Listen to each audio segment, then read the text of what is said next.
Assise nationale de la jeunesse malienne de la diaspora, le président de la République en visite à Ségou lance les travaux. Un seul message à leur endroit, jeunesse malienne de la diaspora, apprenez à connaître et aimer davantage votre beau pays, le Mali. Un poste de transformation électrique pour Nyomo, le projet devenu réalité a été inauguré par Ibrahim Boubacar Keïta. À Nyomo ce matin, les Nyomois ont dit tout simplement merci au président de la République. Lutte contre la corruption, un frein au développement, c'est le thème d'une semaine nationale de campagne contre la corruption. Le Premier ministre, chef du gouvernement, Modibo Keïta, préside la rencontre.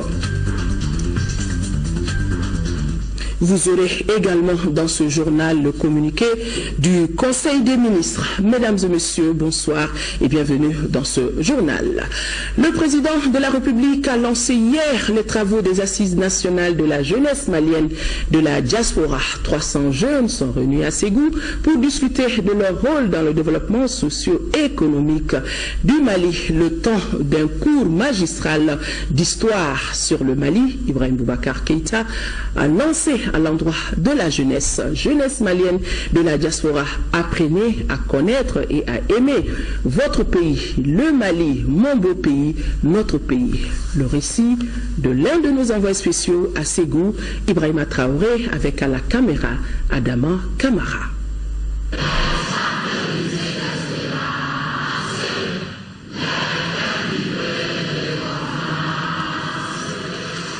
La jeunesse malienne et de la diaspora se retrouvent à Ségou pour 3 jours de débat. Débat sur la place et le rôle des jeunes de la diaspora dans le développement socio-économique du Mali. Ces assises de Ségou devraient mettre aussi à leur disposition les créneaux porteurs de la promotion d'emplois existants dans le pays.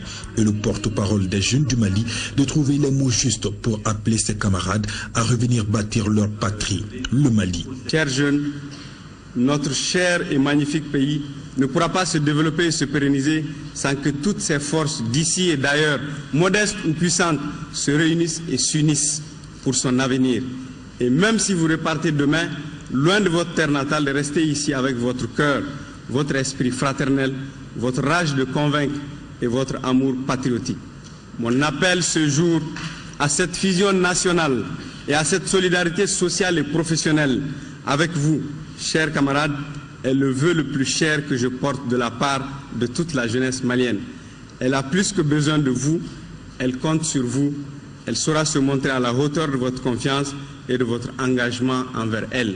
Plusieurs partenaires soutiennent ces assises, parmi eux la MINUSMA, Mission des Nations Unies au Mali. Sa représentante adjointe salue l'initiative et invite les jeunes à une prise de conscience collective. Chers jeunes, mes chers amis, je m'adresse à vous. Je voudrais vous exprimer un vœu, que vous puissiez rester unis en vous connaissant davantage, et vous venez de le dire vous-même, mobilisons-nous dans l'unité. L'unité, la prospérité du Mali, de ce beau pays, le Mali, et que vous puissiez partager les plats, que les jeunes de Kidal puissent manger les mangues de Sikasso, ceux de Sikasso puissent manger le takura de Tombouctou, et ceux de Tombouctou puissent manger la pâte d'arachide, le tigadégué de Caille. La promotion de la jeunesse est au cœur de l'action gouvernementale. C'est un engagement personnel du président de la République, selon le ministre en charge de la jeunesse.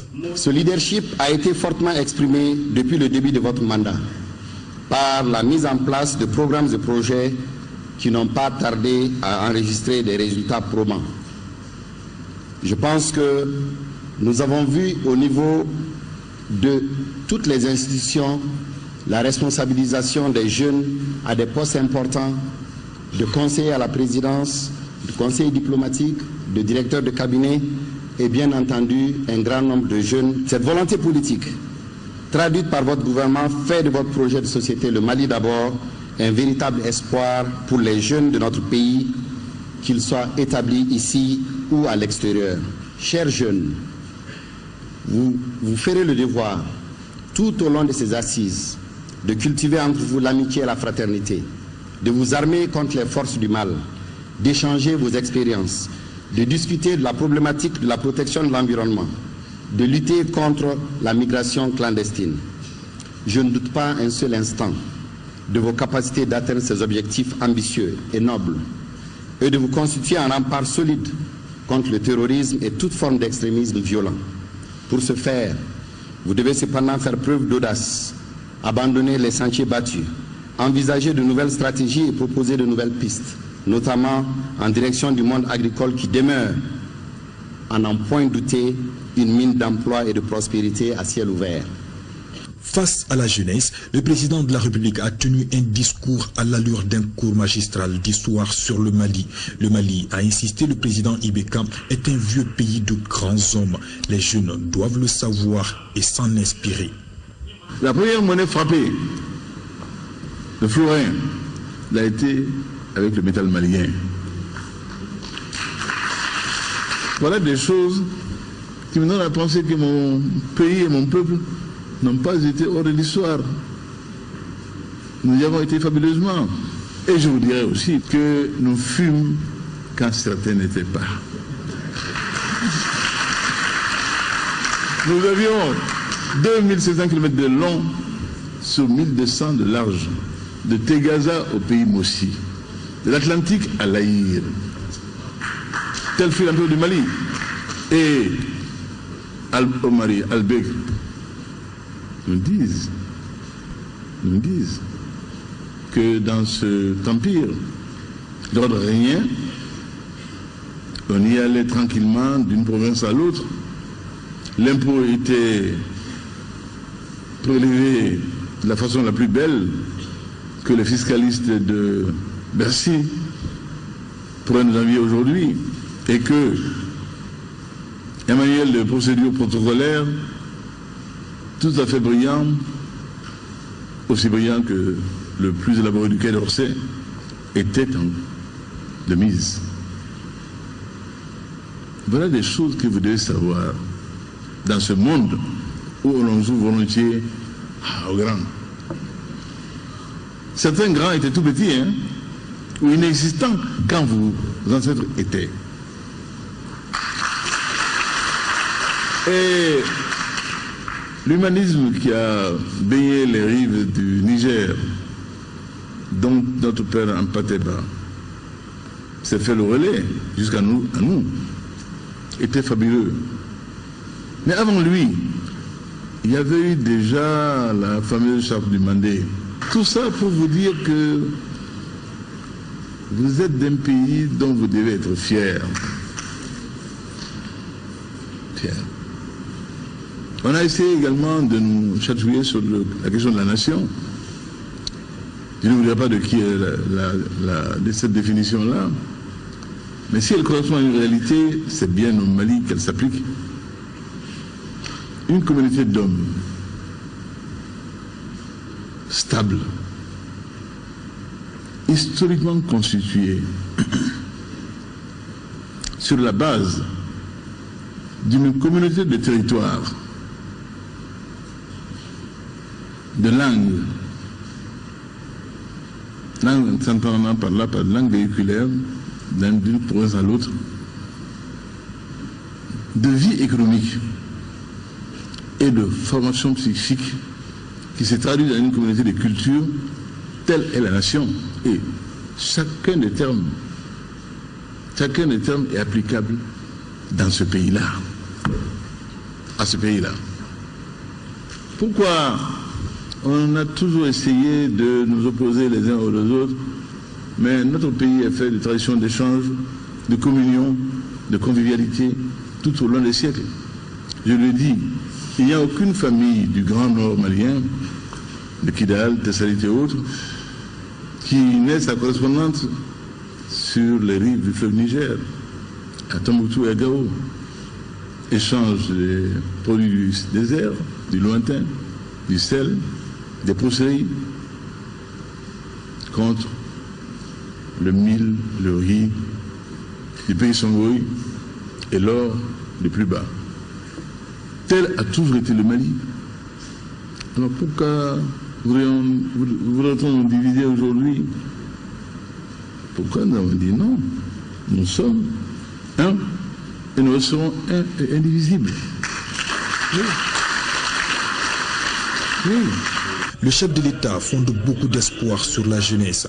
Il dit porter toute sa confiance en elle pour mener à bien sa mission. Les jeunes Maliens de la diaspora sont brillants, très brillants, brillantissimes, brillantissimes. Ils font des merveilles ailleurs, à l'extérieur. Pourquoi ne pas venir créer des start-up au Mali? Et nous nous engagerions dans ce cas-là à ce que les concours bancaires utiles nous soient apportés. Ah oui. Je crois en vous. Je ne cultive pas, je ne pratique pas la démagogie. J'en connais le sens. Les Jésus helléniques m'y ont préparé. C'est ridicule. Démagogie, c'est plaire au peuple. Mais faire tout pour lui plaire sans qu'il n'y ait aucune consistance, Dieu m'en garde. Donc, je suis avec vous parce que je crois en vous. Parce que sans vous, je ne réussirai pas.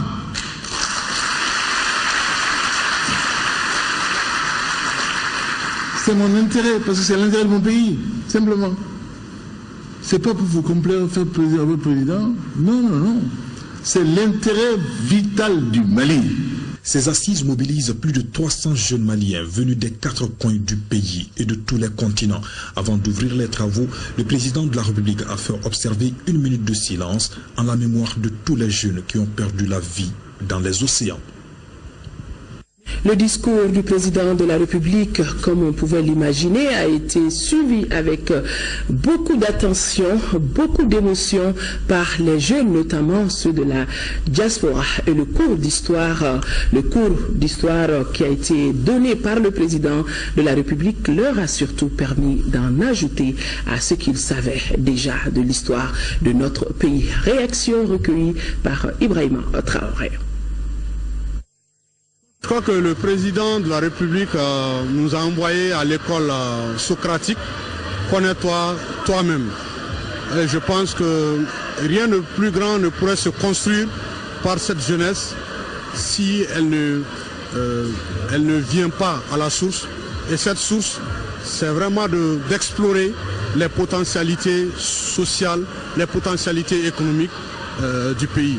Et je pense que ce forum, le président a bien campé le décor pour que la jeunesse puisse d'abord se connaître pour enfin identifier les défis auxquels elle est confrontée. Ce que le président a dit, c'est très pertinent. Il faut que chaque jeune Malien connaisse d'abord l'histoire du Mali. Ensuite, être fier de ce pays que nous adorons tous. Nous sommes tous Maliens et nous sommes le devenir de ce pays. C'est à nous de prendre le flambeau pour demain. Donc j'invite toute la jeunesse du Mali à bien travailler dans ce sens-là. Et Inch'Allah, le Mali sera un pays de rêve. Personnellement, j'ai beaucoup appris. Sincèrement, j'ai beaucoup appris. Tout ce qu'il a dit, sincèrement, j'étais vraiment ignorant de tout ça. C'est d'inciter les jeunes de la diaspora pour s'investir au Mali. Surtout, et puis de ne pas oublier notre histoire, que nous avons une histoire glorieuse, et puis de tout faire pour ne pas oublier le Mali, de retourner au Mali pour venir travailler avec nos frères et sœurs qui sont au Mali. J'étais ravie d'apprendre encore une fois mon histoire, et encore une fois, je peux m'identifier en tant qu'actrice de développement de mon pays. Je pars avec un sentiment de fierté, je vais me sentir encore plus malienne qu'auparavant. Et je suis encore une fois motivée de représenter mon pays en dehors du Mali, mais aussi encouragée par ce beau discours du président de revenir et servir mon pays. C'est un discours d'espoir, c'est un discours intéressant, quoi. Encourager, inciter la jeunesse à découvrir son pays, à connaître la vraie histoire qui n'est pas toujours racontée. Je suis très content du discours. Et j'ai trouvé que le discours du président était excellent. Il nous a rassurés sur beaucoup de choses que nous attendions. Le thème retenu pour ces assises est donc la jeunesse malienne de la diaspora, une une opportunité pour le développement socio-économique.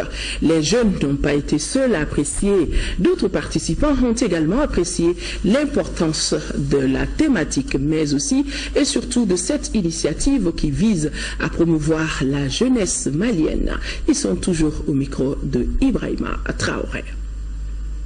C'est l'occasion pour nous, les jeunes de la diaspora, de venir échanger avec nos camarades du Mali et aussi les institutionnels pour parler aussi de la contribution que la jeunesse de la diaspora fait dans le développement socio-économique du Mali, mais aussi discuter de nos aspirations et aussi les difficultés que nous rencontrons, puisque nous puissions réfléchir de façon intelligente tous ensemble pour que davantage on puisse capitaliser sur tout ce que la diaspora peut apporter comme opportunité et aussi comme action sur le terrain au Mali. C'est très important pour nous parce que les investissements de la diaspora ne sont pas bien connus par les Maliens. Parce que 80% de nos transports de fonds rentrent dans la consommation directe et non dans l'investissement productif. Ce que ça va changer, c'est que nos jeunes qui sont là sont porteurs de beaucoup de projets. Une fois de retour dans leurs bases respectives, ils vont continuer à monter les projets et sensibiliser pour prendre contact avec les partenaires, surtout les banques de la place qui ont fait des communications très importantes aujourd'hui à la salle de conférence. Les jeunes du Mali, à travers le Conseil national de la jeunesse, le CNJ, ont offert l'opportunité à la jeunesse de la diaspora de s'exprimer sur les créneaux porteurs dans le secteur du développement. Et aussi, on a eu à parler des enjeux de la migration irrégulière et tous les contours concernant la migration. Que la jeunesse dise ce qu'elle a sur le cœur, surtout. Nous avons beaucoup de choses, surtout que le Mali traverse vraiment une crise maintenant. Donc je pense que c'est avec la jeunesse que le pays peut aller à l'avance. Et cette jeunesse, j'ai vraiment confiance à cette jeunesse, car j'en fais partie. Nous avons des idées maintenant, il faudra mettre ces idées-là à table, sur papier, pour vraiment passer au changement. J'espère qu'on aura de très bonnes résolutions, comme on en a eu d'ailleurs auparavant, et que cette fois-ci, ces résolutions vont être suivies d'effets sur le terrain. Signaler que ces assises nationales de la jeunesse malienne de la diaspora prennent fin ce soir même. Toujours hier au programme du président Keïta, c'était la visite du canal de Malibia Agriculture à Colombo et un volet du programme national d'empoisonnement à travers des cages flottantes de l'Office du Niger. Le projet Malibia, selon le président de la République, est un projet générateur d'emplois pour les jeunes ruraux et avec plus de 500 000 tonnes de poissons par an, poissons frais par an. Les besoins en poissons sont couverts, nous dit Dougoufana Traoré. Le projet Malibia Agriculture est un fleuron de la coopération entre le Mali et la Libye. C'est un projet de riziculture. Le projet initial prévoyait l'aménagement de 100 000 hectares en zone Office du Niger. Pour le moment, le projet a pu exécuter 25 000 hectares dans la zone de Colombo. Le projet Malibia rentre dans le cadre de l'accompagnement des privés à l'État malien, auprès de l'État malien pour développer les extensions de superficie en zone Office du Niger. Malibia, nous avons une convention de 100 000 hectares sur lesquels 25 000 hectares ont fait l'objet d'études. Ils ont eu à faire une réalisation de 40 km, un canal de 40 km de long, large de 100 mètres. Et en contrebas, il y a eu la construction d'une route de 40 km, une route bitumée. Donc le projet Malibia aujourd'hui va essayer de développer un peu de la riziculture, mais surtout des productions légumières en zone Office du Niger, dans le cadre de l'exportation des productions horticoles. Le coût de l'investissement réalisé, études et travaux, s'élève à près de 39 milliards de francs CFA. Les cages flottantes installées dans le Fala de Colombo pour la pisciculture ont été visitées par le chef de l'État. Ces cages flottantes font partie d'un vaste programme national d'empoisonnement des plans et retenues d'eau du Mali. L'objectif est de vaincre la pauvreté rurale, promouvoir l'emploi rural et faire de l'Office du Niger une véritable zone intégrée. En zone Office du Niger, ce programme emploie déjà plus de 2000 jeunes et produit plus de 500 tonnes de poissons frais. C'est un projet présidentiel qui va être étendu à toutes les zones du Mali où cela est possible. La région de la pêche ce matin nous émerveille beaucoup. Ce projet de cage flottante à l'Office du Niger, dans le cadre de la riziculture, est un gage certain de capacité désormais à protéger les ressources halieutiques du Mali, à les préserver et à faire en sorte que chaque jour la production soit à hauteur de souhait pour nourrir l'homme malien, pour nourrir la région, mais au-delà, Inch'Allah. Ce que j'ai vu en préfiguration ici, ce n'est qu'une préfiguration qui va s'étendre. Ça va de nature à immerger l'ensemble de la sous-région. C'est une grâce de Dieu. Nous devons lui rendre cet honneur, cet hommage-là. Et c'est cela qui nous tient à cœur, le profond de nous-mêmes. D'autres projets phares levés du Niger vont être visités demain par le président de la République. Le fleuve Niger, après le plaidoyer fait par le président de la République à la COP 21, le sujet est encore au centre de cette visite présidentielle en 4e région depuis lundi, on le rappelle. Ce cours d'eau joue un rôle prépondérant dans l'agriculture dans laquelle le chef de l'État place tout son espoir pour le bien-être des Maliens. Alors pourquoi toute cette attention présidentielle à ce fleuve? Réponse, des éléments de réponse avec Sori Ibrahima Keïta. Il a l'allure d'un étudiant, l'énergie de sa jeunesse, la rigueur d'un horloger. À 35 ans, Hussein Alpha Nafo dit Séni n'a pas que la tête bien faite et bien pleine. Il est aussi un jeune de la diaspora chanceux. Il fait partie de ces Maliens coqueluches des médias. Voilà, on me fait signe, l'élément de Sori Ibrahima Keïta n'est pas en place et nous poursuivons donc avec cette visite du président de la République. Pour le programme d'aujourd'hui, la délégation présidentielle était à Nyono où le président de la République a inauguré le poste de transformation électrique de Nyono. Nyono, le poste qui a coûté 1,8 milliard de francs CFA. Ce poste de 10 mégawatts couvre également plusieurs autres localités de la ville de Nyono. On fait le point avec Ibrahima Traoré. En coupant ce ruban symbolique, le président de la République met fin au délestage à Nyono, une ville située au cœur de l'Office du Niger à 105 km de Ségou. Ce poste de transformation électrique a une capacité de 10 mégas. Il raccorde désormais la ville de Nyono au réseau interconnecté et signe l'arrêt de la centrale thermique existante. Nyono est une ville qui a beaucoup souffert des pénuries d'énergie. Nous avons été exposés au délestage pendant des années par le simple fait que les installations étaient obsolètes. Elles dataient de 1967. Et aujourd'hui, avec la construction de ce poste qui prend sa source à partir de l'interconnexion de la Côte d'Ivoire, la continuité des services, on peut le dire à l'aise, est garantie maintenant, non seulement pour la ville de Nyono, mais pour toutes les localités environnantes, parce que nous avons créé de la réserve pour que des localités comme Molodo, Diebougou ou d'autres puissent être alimentées. En plus de cela, ce poste donne l'opportunité de développer l'agro-industrie. Nyono est une zone de production outrance et vous savez tous que nos produits ont l'habitude de pourrir ici par le simple fait qu'il n'y a pas d'infrastructure de transformation ou même de transport.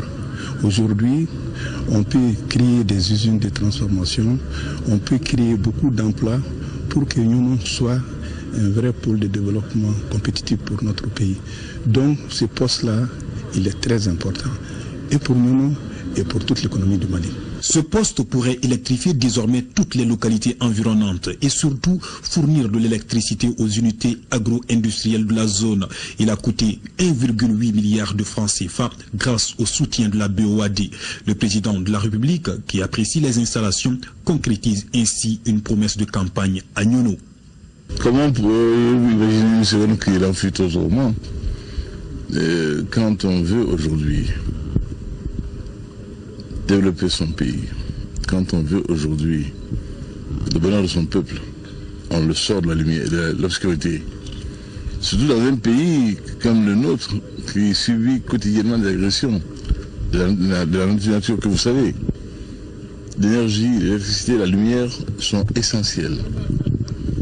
Et également, dans la zone où nous nous trouvons ici, à l'office du Niger, qui est le cœur économique de ce pays-là, qui est le noyau de nos ambitions. Et vous avez vu avec quelle façon j'ai pris le dossier agriculture en main, personnellement, et comment je le propulse avec le ministre du Développement rural et son équipe.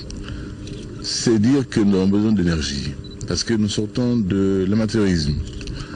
J'ai dit hier que l'artisanat est terminé. Non, l'artisanat est utile.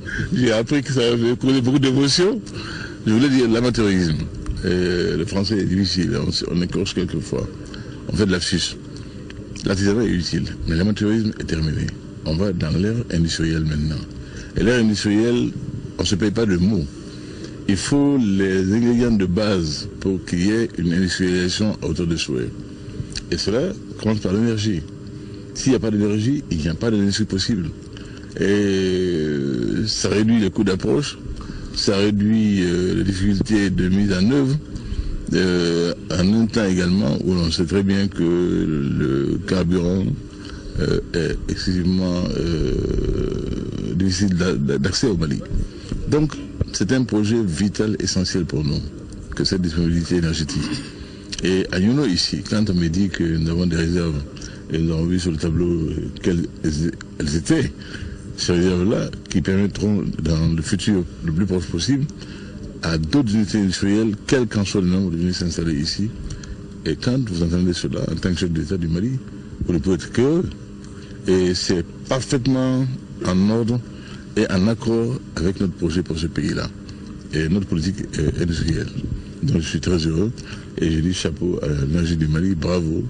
Et que Nyono ne connaissent plus de délestage, des nuits sombres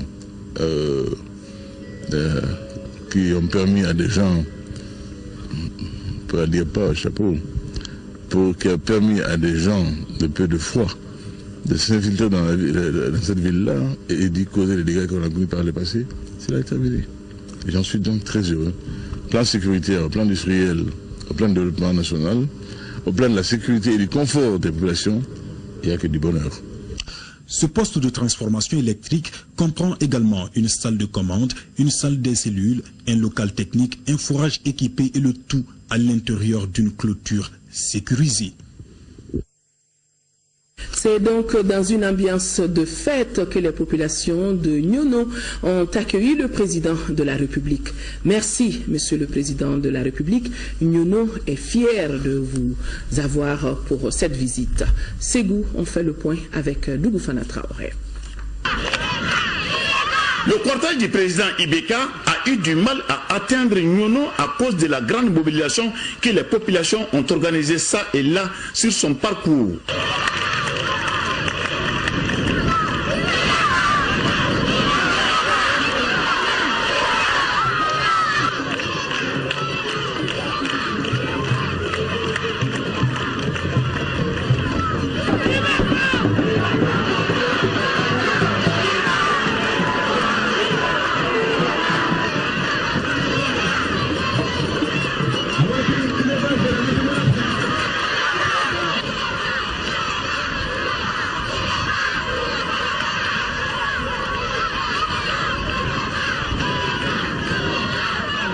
De Bewani à Nyono, en passant par Siribala, Koulambaoré, les Nyonois ont réédité leur mobilisation légendaire tout au long du trajet présidentiel. Ibeka le bâtisseur, Ibeka Kangelentiki, Ibeka merci pour l'accord de paix sont quelques slogans brandis par les populations sur les banderoles ça et là pour saluer Ibeka. À la place d'indépendance de Nyono, pris d'assaut par des dizaines de milliers de personnes, Nyono a tout simplement dit oui à Ibeka. Le monde rural apprécie à sa juste valeur la diminution des prix de l'engrais subventionné par l'État et l'acquisition de 1000 tracteurs qui a donné un souffle nouveau à nos braves producteurs agricoles. Comment oublier l'augmentation récente du budget alloué à l'agriculture à hauteur de 15%. Je vous remercie encore en tant que président de l'association de la municipalité de Nyono de la reprise de la route goudronnée Nyono-Goumakoura sur 83 km reliant ainsi le nord au centre. Aujourd'hui, grâce à l'interconnexion, l'électrification de la ville obtient un maximum de 80% et les coupures sont devenues très rares, souvent inexistantes. Toutes ces actions traduisent votre engagement solennel en faveur des producteurs ainsi que votre sens élevé du social qui s'est traduit par la remise des clés de 20 logements sociaux et de deux ambulances toutes neuves avec des options modernes. Vous réitérez les doléances de nos pauvres populations. Notre collecteur qui doit assurer l'évacuation des eaux pluviales est totalement obstrué, causant de façon chronique l'inondation, l'insalubrité et de nombreuses maladies. Les routes urbaines non bitumées souffrent énormément de cassures qui provoquent chaque jour une fumée de poussière étouffante, causant de nombreuses maladies respiratoires au sein de la population. Le président de la République qui est intervenu en Bambana a salué Nyono pour la grande mobilisation qui a été réservée à sa délégation et à lui-même. Il a ensuite dépeint la situation sociopolitique du Mali. Je suis d'accord avec tous ceux qui veulent construire, bâtir le Mali, a-t-il lancé. L'accord de paix d'Alger, la laïcité du Mali, l'intégrité territoriale du Mali, les dispositions prises pour lutter contre la corruption, les grands chantiers de développement entrepris par le gouvernement dans la zone Ofi du Niger sont entre autres sujets débattus par le président au cours de ces meetings. Les notables de Kémassina et de Markala, eux aussi, sont fiers de leur président. Ils l'ont dit lors de la visite de courtoisie que le chef de l'État a eu à leur offrir. C'était hier. Le point a toujours avec Toukoufana Traoré. Lors de ses visites aux notabilités, le président Ibrahim Boubacar Keïta a tout d'abord salué nos anciens pour les bénédictions qu'ils font pour le Mali. Je vous invite à les renouveler en implorant le bon Dieu pour qu'il épargne le Mali de la griffe de ses ennemis. À Kémassina, le chef de village, la responsable des femmes ont soulevé quelques doléances. Il s'agit notamment des problèmes de désenclavement. Kémassina Djafarabé, Kémassina Monipebougou, Kémassina Matomo. En plus des routes, Massina sollicite l'aménagement de 10 hectares en zone Ofi Niger, l'érection d'une digue autour de la ville et un canal d'évacuation des eaux pluviales. À Markala, les préoccupations sont similaires. Le bitumage de la route entre les deux quartiers de Markala, Diamarabou et Kirango, l'érection de la commune de Markala en cercle, l'instauration d'un salaire pour les chefs de village. En réponse, le président Ibrahim Boubacar Keïta a brossé la situation socio-économique et sécuritaire du Mali dans les deux localités. À Markala, 2 milliards seront injectés pour bitumer la route entre les deux quartiers et à Kémassina, la route Kémassina-Matomo sera construite pour la promotion de la foire hebdomadaire de Matomo, a conclu le chef de l'État. Les deux cérémonies ont pris fin dans les deux localités par des prières pour la promotion du Mali. Voilà, nous revenons sur le sujet, le fleuve Niger. Je le disais donc, après le plaidoyer fait par le président de la République à la COP21, le sujet est encore au centre de la visite présidentielle en 4e région. Ce cours d'eau joue un rôle prépondérant dans l'agriculture, dans laquelle le chef de l'État place tout son espoir pour le bien-être des Maliens. Alors pourquoi toute cette attention présidentielle à ce fleuve? Des éléments de réponse avec Sori Ibrahima Keïta. Nous le tenons du professeur Kamia qui lui-même le tient à Félix Dubois. Si le Niger venait à disparaître, le Soudan, le Mali entrerait dans le néant. Une vérité de 1897 aujourd'hui d'actualité. Même son de cloche en 2015 quand le président Ibrahim Boubacar Keïta martelait devant ses pairs de la COP21 que ce fleuve est la vie, la sève nourricière du Mali. C'est ce discours qu'il porte aujourd'hui à ses concitoyens de la 4e région, riverains de ce cours d'eau long de 4200 km, dont 1700 au Mali. 3e fleuve de l'Afrique par sa longueur, après le Nil et le Congo, le 2e du monde par sa puissance, son débit. Mais voilà, de nos jours, ce fleuve est menacé, comme les affluents et autres lacs qu'il arrose, par des agents climatiques tels l'évaporation, cause principale du grave déficit hydraulique du Niger. S'y ajoute l'ensablement, les actions néfastes des riverains, conséquence assèchement des lacs et autres cours d'eau, entraînant l'appauvrissement du sol, la réduction des surfaces cultivables et donc la faim, sinon la famine, avec son lot d'insécurité. La gouvernance étant synonyme de prévision, le président de la République, qui se veut artisan du bien-être des Maliens, préfère sonner le tocsin sur le sort du Niger et donc du Mali, des Maliens. Un plaidoyer présidentiel dont la pertinence est saluée par tous à Ségou. Car l'évidence des menaces sur le Niger crève l'œil, dira un interlocuteur du vestibule de Massina, ajoutant cet adage, je cite, « Il est facile de savoir ce que vit un aveugle, il suffit de fermer les yeux. » Sori Ibrahima Keïta. Les autorités régionales de Ségou ont offert un dîner en l'honneur du président de la République et à sa forte délégation. Une soirée de communion que vous voyez sur ces images pour souhaiter un excellent séjour au président de la République en 4e région. Voilà le dîner offert par les autorités de la région au président de la République.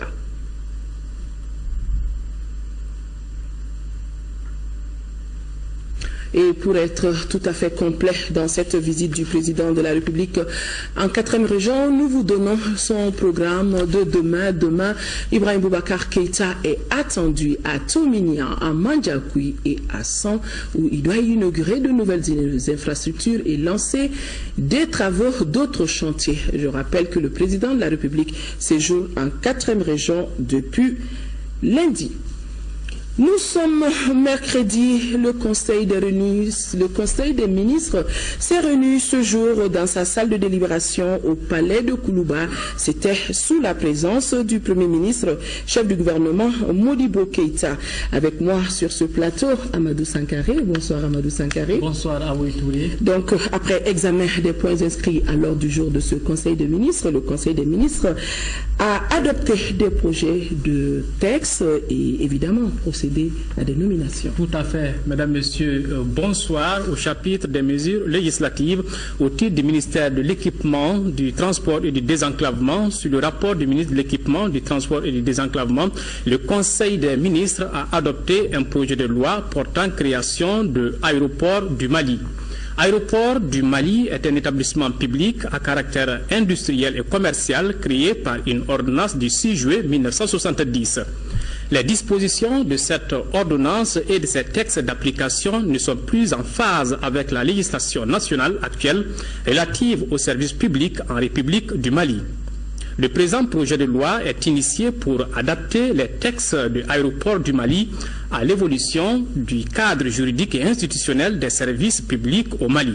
Il définit le cadre de la mission de l'aéroport du Mali, énumère les catégories de ressources dont il dispose et il prévoit l'existence d'un fonds social.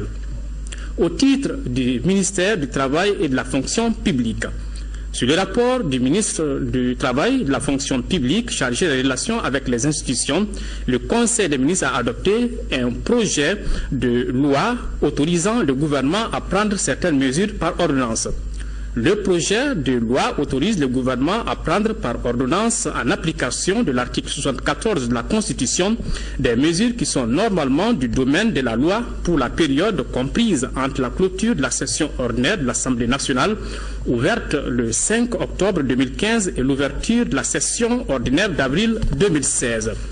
Il habilite donc le gouvernement à adopter des mesures nécessaires pour la réalisation de son programme, notamment dans les domaines de la création, de l'organisation et du contrôle des services, organismes publics, de l'organisation de la production, des statuts du personnel, des traités et accords internationaux, du régime des élections et de la prorogation de l'état d'urgence. Au chapitre des mesures réglementaires, au titre du ministère de l'Équipement, du Transport et du Désenclavement, sur le rapport du ministre de l'Équipement, des Transports et du Désenclavement, le Conseil des ministres a adopté un projet de décret fixant les emprises et les caractéristiques techniques minimales des différentes catégories de routes. La loi numéro 05041 du 22 juillet 2005 portant principe de classement des routes classe les routes en République du Mali en routes d'intérêt national, routes d'intérêt régional, routes d'intérêt local et routes d'intérêt communal. Ce classement définit les responsabilités en matière de construction et d'entretien de routes et vise également à incorporer dans le domaine public artificiel le sol compris dans l'emprise de ces routes. Le présent projet de décret est pris en application de la loi de 2005 pour fixer les emprises et les caractéristiques techniques minimales auxquelles doivent répondre les différentes catégories de routes. Son adoption vise entre autres la réalisation des routes avec toutes ses dépendances, la prise en compte de l'évolution des trafics, la protection de la route entre les dégradations prématurées, contre les dégradations prématurées, la diminution du coût de l'entretien routier, la réduction du coût d'indemnisation des projets routiers. Elle permettra à notre pays d'honorer ses engagements communautaires vis-à-vis de l'Union économique et monétaire ouest-africaine (UEMOA). Au titre du ministère des Sports, sur le rapport du ministre des Sports, le Conseil des ministres a adopté un projet de décret portant création de l'ordre du mérite sportif.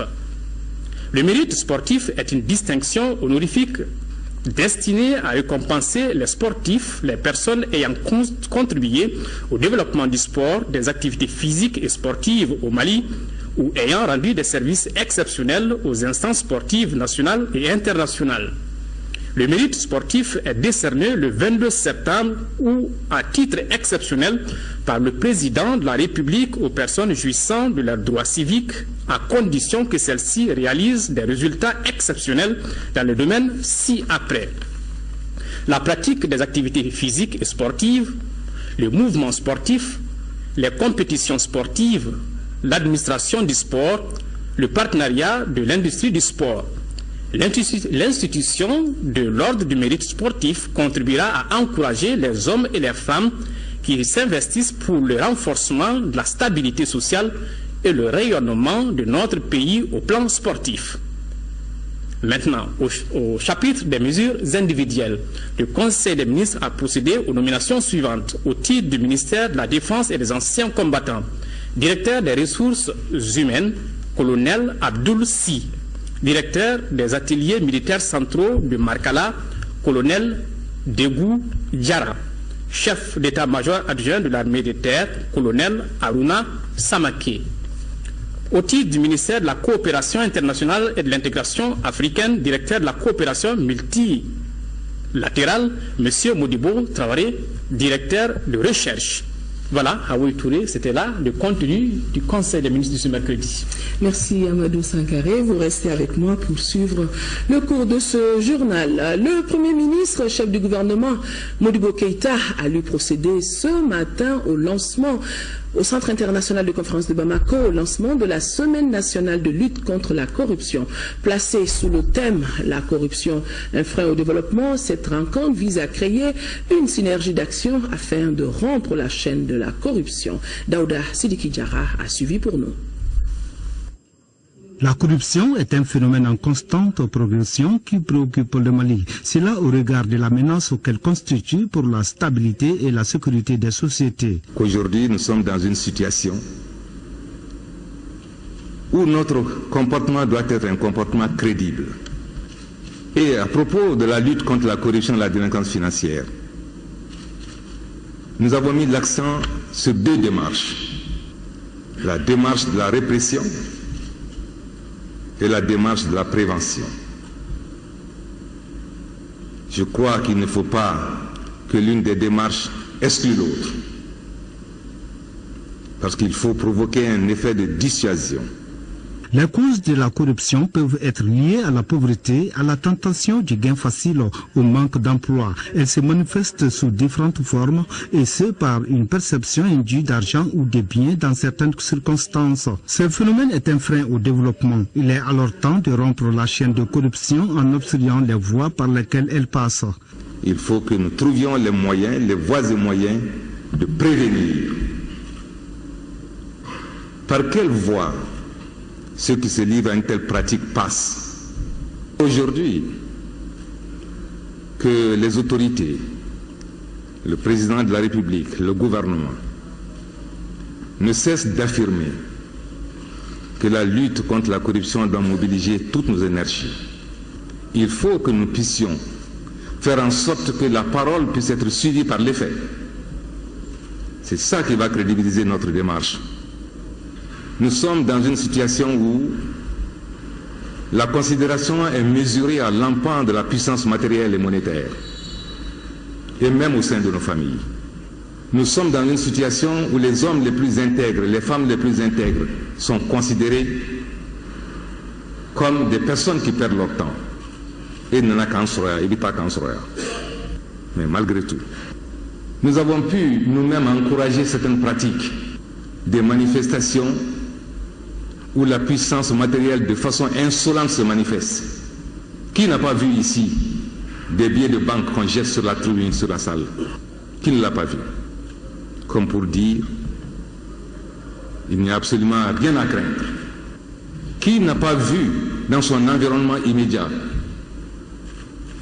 Aujourd'hui, dans notre administration, qu'est-ce qui se passe? Trop d'intermédiaires, trop de courtiers, trop de coxers, comme disent la rue et les habitants de la rue. Alors nous devons nous-mêmes prendre conscience de cela. Et si vous savez les ravages que la corruption et le fait de parvenir rapidement, ravages causés dans le tissu social, beaucoup d'enfants aujourd'hui n'ont aucune considération pour leurs parents, parce que le parent est honnête. Il dit, comptez sur votre effort, je ne fais rien et à côté, qu'est-ce qui se passe? Ceux qui n'atteignent pas à la cheville parviennent dans la vie. On décrédibilise ainsi les parents consciencieux. Les travaux commenceront par une présentation générale sur l'état de la lutte contre la corruption au Mali, les actions qui sont déjà menées.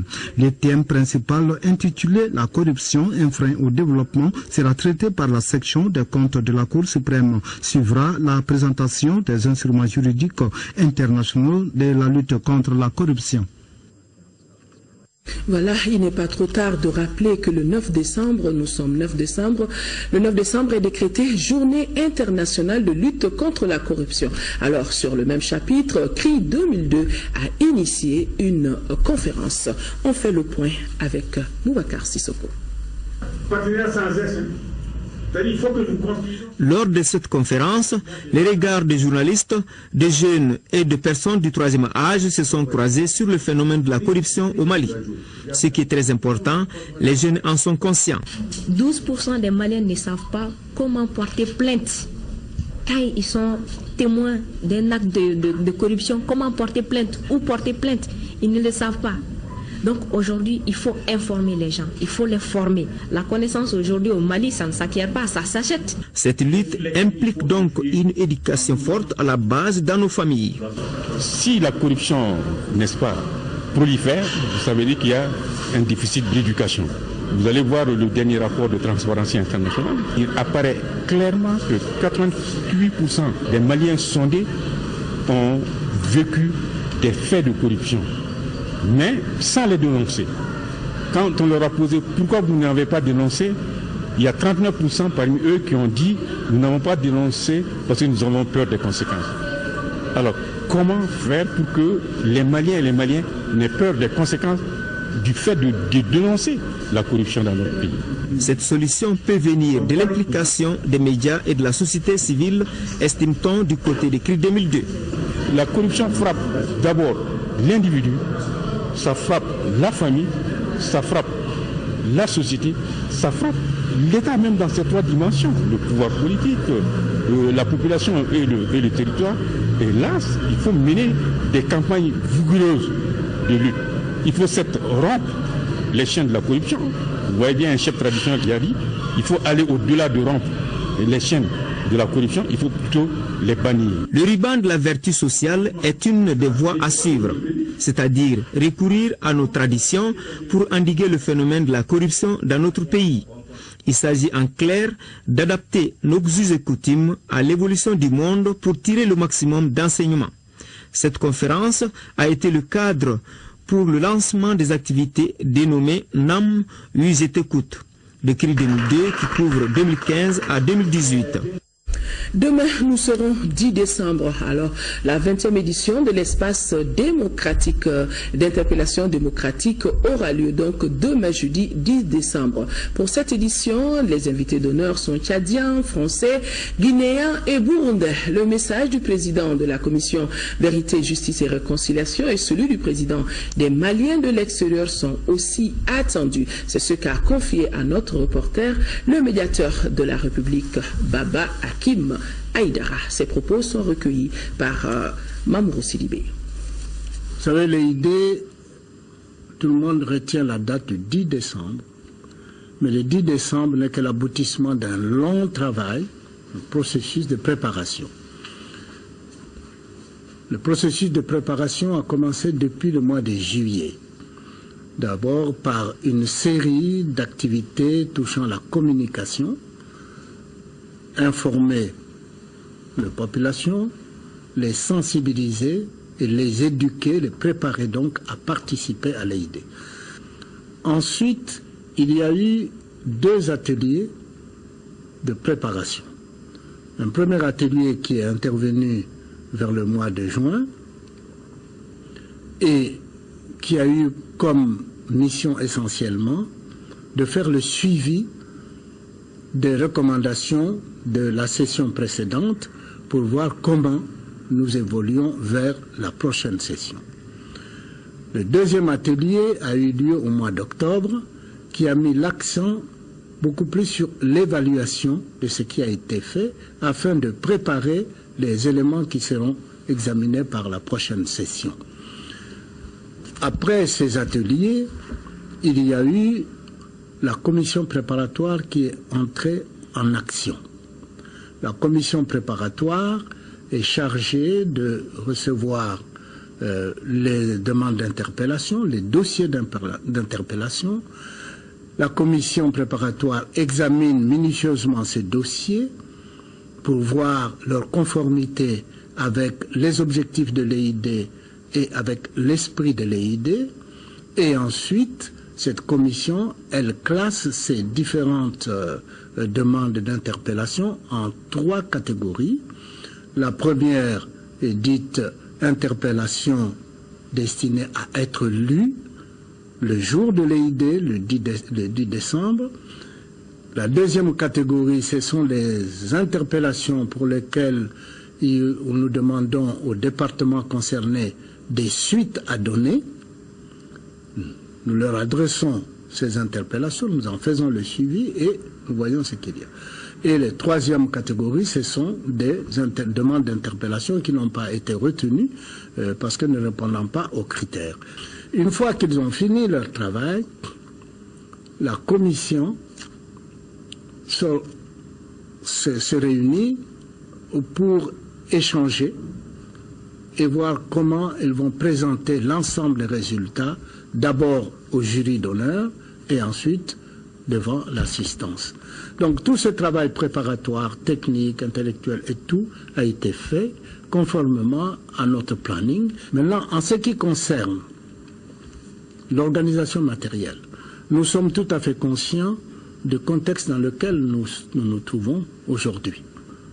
Nous avons pris toutes les dispositions avec les services qui ont la charge de la sécurité, qui ont la charge de la tranquillité dans le pays. Nous avons pris toutes les dispositions pour que la session, la 20e session de l'EID se déroule dans de bonnes conditions.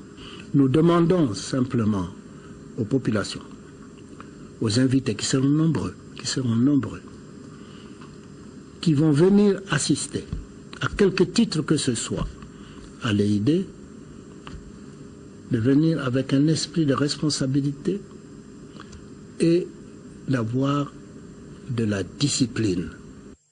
Voilà, l'idée, c'est donc demain, l'ORTM sera au cœur de l'événement. Vous pourrez donc suivre la 20e édition de l'idée sur cette même antenne. Expliquer et recueillir des propositions sur le bon fonctionnement pour qu'elle puisse mener à bien sa mission.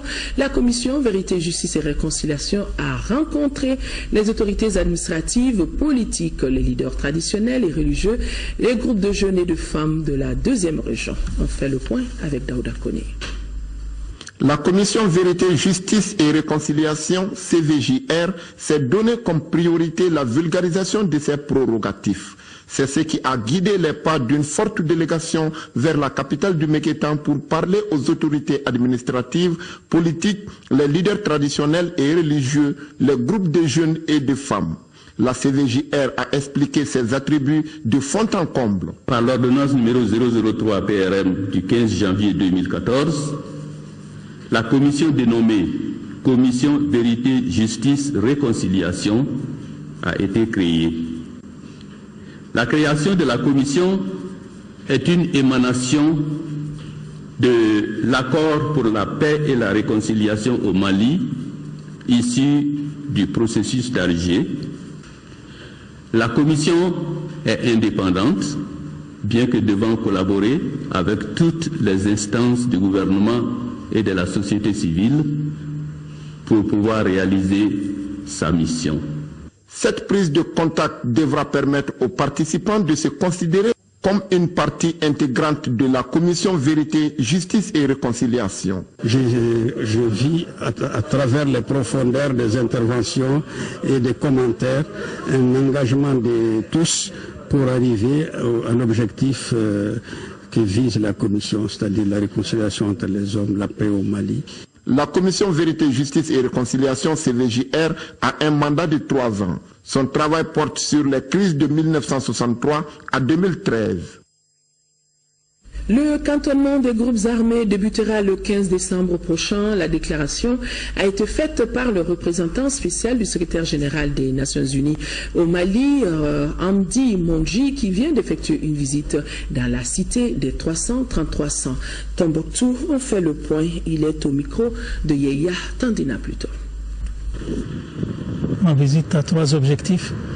Le premier, c'est de manifester notre soutien et notre solidarité avec nos staffs, nos fonctionnaires de la MINUSMA, suite à la disparition tragique de notre collègue et regretté Draman Hamadoun. Aussi entreprendre des mesures pour renforcer la sécurité de nos fonctionnaires. Et le troisième, et peut-être le plus important, c'est de discuter avec monsieur le gouverneur ici pour lui dire aussi que la MINUSMA et aux côtés du Mali, du peuple malien, quelles que soient les menaces des terroristes. Aucun calendrier pour le contournement ni pour les patrouilles mixtes? Si, on va commencer le contournement à partir du 15 décembre. On va commencer par 3 sites. On attend encore les mouvements armés pour nous donner la liste finale des sites, mais on ne peut pas attendre indéfiniment. Moi, j'ai dit à mes collègues qu'on doit leur donner un délai. S'ils n'arrivent pas à identifier les sites, il nous appartient à suggérer des sites et aller à travailler. Parce qu'on ne peut pas rester croiser les bras jusqu'à ce qu'ils se mettent d'accord sur ça. Nous sommes en train de les encourager, mais on ne peut pas attendre indéfiniment. L'hôtel Onomo de Bamako a abrité la cérémonie de lancement officiel du projet de reconstruction et de relance économique. L'objectif est de réhabiliter les infrastructures de base et de rétablir les activités productives des communautés touchées par la crise. Compte rendu, Isaac Tchenou. C'est un projet d'une durée de 5 ans qui vient d'être lancé sous l'égide du ministère de l'économie et des finances. Dénommé projet de reconstruction et de relance économique, le PRRE vise à contribuer à l'atteinte des objectifs du gouvernement dans son plan de relance économique durable présenté à la communauté internationale. Le projet est financé par la Banque mondiale à hauteur d'environ 50 milliards de francs CFA. Depuis la signature de l'accord de financement le 23 décembre 2013, la Banque mondiale suit avec attention les efforts de mise en œuvre du projet.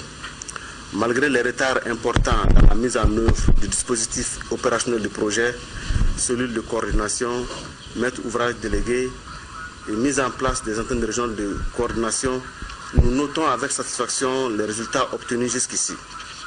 Au titre des résultats enregistrés, nous saluons particulièrement la réhabilitation et l'équipement de près de 1500 salles de classe et leur mise à disposition en octobre dernier pour la rentrée scolaire 2015-2016. 149 communes sont concernées par ce projet.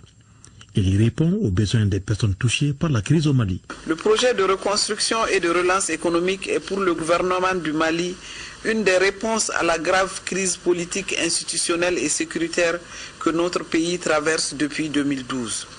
Le projet de reconstruction et de relance économique a pour objectif spécifique de réhabiliter les infrastructures de base et de rétablir les activités productives des communautés touchées par la crise.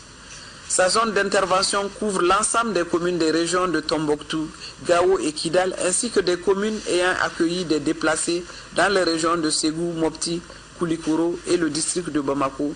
Le lancement de ce projet est suivi d'un atelier d'information. Lors des plaidoyers pour un développement durable et pour la résilience des populations maliennes au réchauffement climatique, 2 pays, notamment la Norvège et la Suède, sont prêts à accompagner le Fonds climat du Mali. Ce plaidoyer en faveur du Mali a permis au PNUD pays Mali d'avoir un financement de 2 millions d'euros. Le plaidoyer en question a été appuyé par d'anciens ministres de l'Environnement et de femmes parlementaires à la COP 21 à Paris. Le commentaire est signé Boubacar Sissoko. L'adaptation aux effets du réchauffement climatique passe par une synergie d'action. 2 partenaires de taille, notamment la Norvège et la Suède, ont mis en place un fonds climat pour amoindrir les conséquences du changement climatique au Mali. Le fonds climat a enregistré de nombreux résultats dans le pays. Présenté aux partenaires dans la salle de Saïd Event lors de la COP 21, le bilan de 3 ans d'activité a convaincu les partenaires qui sont à la base du projet. Les partenaires ont donc réaffirmé leur soutien à ce projet. Sa pertinence ne laisse aucun doute. Les diplomates de ces 2 pays se sont engagés aux côtés du Mali pour obtenir l'assistance d'autres partenaires. Pour l'instant, ce fonds climat bénéficie, durant la période 2015-2016, d'un montant de 2 millions d'euros, soit plus de 1,331 milliard de francs CFA. Le directeur pays du PNUD au Mali, bénéficiaire de cet important soutien, a fait un plaidoyer pour la nécessité d'appuyer cette initiative. Initiative qui concourt à un développement durable pour le grand bonheur des Maliens. Ce lobbying a été renforcé par des anciens ministres de l'Environnement et femmes parlementaires. Un prélude au carrefour de la mode qui se tiendra dans notre pays du 10 au 12 décembre prochain, donc ici à Bamako. L'agence Tom Event Communication a tenu une conférence de presse. C'était à l'Institut français. L'objectif de cette conférence, c'était d'informer les journalistes sur le déroulement de l'événement. Rachel Tessougué, qui a suivi à son tour, nous informe. Le carrefour de la mode, c'est tout un week-end dédié à la mode et au design. Durant ce rendez-vous, il y aura des ateliers créatifs pour apprendre différentes techniques de base en matière de couture, de coiffure, de maquillage, de photos et de tissage traditionnel. L'idée carrefour de la mode, c'est la valorisation textile malien. Voilà, on essaie quand même d'encourager les stylistes, nos créateurs, les créateurs maliens, à utiliser les textiles du Mali. J'ai fait venir les artisans de Ségou qui travaillent beaucoup sur les tissages. Et puis l'indigo, la teinture traditionnelle qui vont nous montrer aussi et puis elles vont faire la production sur place. Le carrefour de la mode se tiendra du 10 au 12 décembre au Musée national du Mali.